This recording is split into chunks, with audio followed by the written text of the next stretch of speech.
Ninaitwa Charles Mapesile. Ni mzalendo ndani ya nchi yetu ya Tanzania.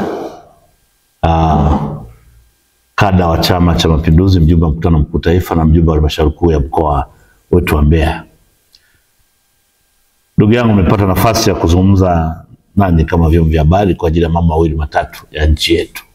Niungane na maelfu na watu wengi ambao wameendelea kutoa pole kwa ajili ya watu wengi waliopoteza maisha hivi karibuni katika vurugu zilizotokea wakati mara baada ya siku ya tarehe 29, kuanzia siku ile ya tarehe 29 uchaguzi mkuu, zile vurugu zilizotokea kwa ajili ya ubinadamu. Na mimi niungane na watu mbalimbali ambao wameendelea kutoa pole kwa ajili ya watu waliopoteza maisha. Ndio kundi la kwanza, lazima tuungane nao, kuhuzunika pamoja nao, kwa sababu katika Ukristo tunasema lieni nao wanaolia. Kwa hiyo tunalia na familia zinazolia kwa ajili ya kupoteza watoto wao, familia zao, waume zao, wazazi wao katika hilo. Lakini pia wako watu wamejeruhiwa katika hilo, pia nitoe pole kwa watu ambao wanaendelea kuuguza katika hayo yanapotokea. Gani na Mheshimiwa Rais katika huzuni yake ambayo alitoa, na hatimaye niungane naye kwa ajili ya hatua aliyoichukua ya upendo mkubwa. Kwa nini naungana naye wakati wengine baadhi ya watu wanaipinga? Huwezi kupata suluhu bila kujua nini kilichokuwa ndani yake. Watu watasema vurugu zilitokana na kwamba kuna wengine wa kutaka uchaguzi uwepo. Kwa hiyo maana yake unataka kutuhumu chama ambacho kilisema uchaguzi usiwepo. Sio sawa, utakuwa ukitendea haki. Leo hii ukituhumu Chadema kwa sababu ilisema no reform, no election, kama ndio walio nani? Hapana. Ni mpaka uchunguzi huru ndio ambao unaleta suluhu.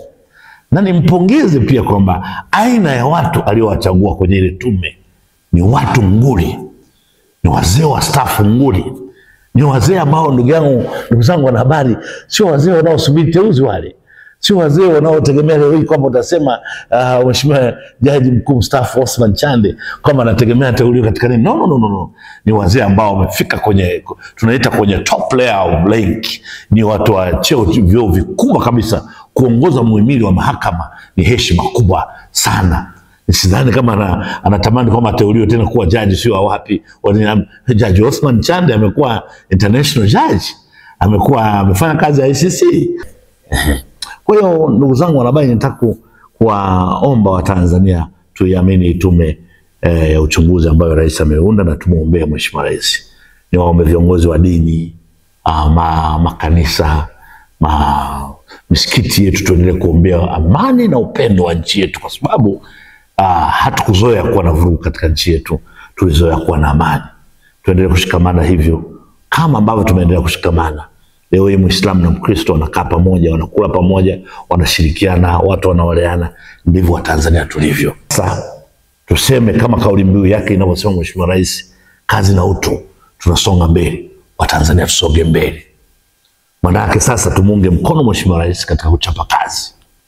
Tumuunge mkono Mheshimiwa Rais katika kuwaamini hawa walioteuliwa kwamba ndio wanakwenda kuwa watatuzi wa shida mbalimbali za Watanzania. Mheshimiwa Rais amesema hata kubali waziri yote aliyemteua muangushi.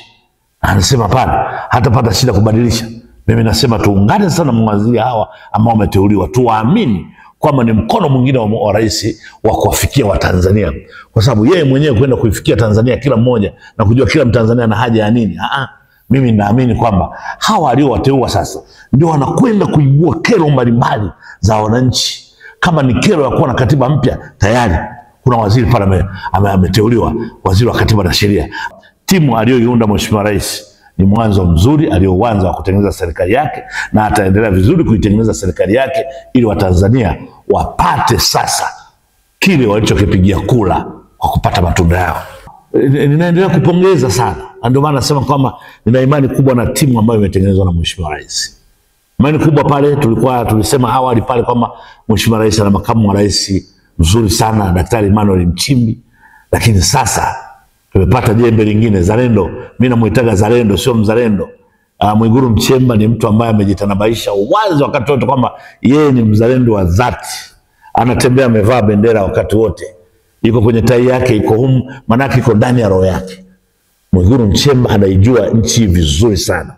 Mwigulu Nchemba ni vijana ambao unapozungumza miaka yake 50 sasa, ni mtu ambaye ametoka chuo kikuu, amefanya kazi benki kuu, baada ya benki kuu amefanya kazi Chama cha Mapinduzi, amefanya kazi Chama cha Mapinduzi, amekuwa mbunge, leo hii anakuwa waziri.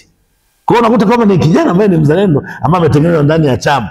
Yaani hana experience nyingine ambayo atasema kwamba amewahi kufanya kazi labda kwenye kampuni binafsi sehemu fulani. Ana experience yeye ya kuhudumia wananchi. Sasa ukizungumza kuwa mchumi wa benki kuu, anazungumza habari ya maisha wa Tanzania. Kutoka hapo kuja kuzungumza kwenye utekelezaji wa ilani kama mweka hazina huko, pia anazungumza habari ya hiyo ya kuwahudumia wa Tanzania. Leo hii amekuwa mbunge, amekuwa waziri wa fedha, amekuwa sasa waziri mkuu.